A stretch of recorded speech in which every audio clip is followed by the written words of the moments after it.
Hello everyone, আজকে ছিল Saturday আর আজকে আমাদের বাড়িতে হয় নিরামিষ।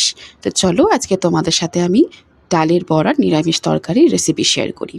তো প্রথমে ডালটাকে বেটে নেব, এক দুটো তিনটে কাঁচা লঙ্কা দিয়ে দিয়ে হচ্ছে গরম তেলে বড়াগুলো ভেজে নেব।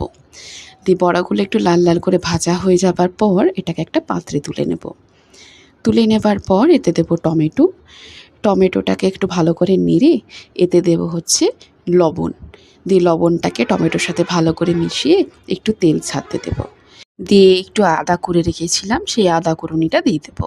দিয়ে ভালো করে মিশিয়ে এতে দেবো হচ্ছে হলুদ আর লঙ্কার গুঁড়ো। দিয়ে ভালো করে মিশিয়ে আর একটু তেল ছাড়তে দেবো। মশলাটাকে একটু বেশি ভালো করে কষালে খুব টেস্টি হবে।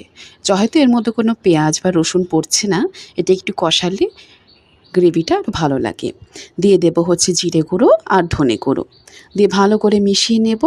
দিয়ে হচ্ছে এতে দিয়ে দেবো সেদ্ধ করে রাখা আলু। দিয়ে আলু দিয়ে ভালো করে মিশিয়ে দিয়ে দেবো বড়াগুলো। বড়াগুলোর সাথে গ্রেভিটাকে ভালো করে মিশাবো। দিয়ে দিয়ে দেবো জল।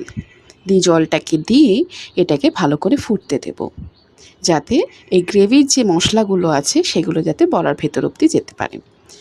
তো এই হয়ে গেল আমাদের বড়ার রেসিপি রেডি। আজকে এটা দিয়ে আমরা ভাত খেয়ে সারলাম। খুব টেস্টি হয়েছিল, তোমরাও এটা ট্রাই করো। চলো, বাই বাই।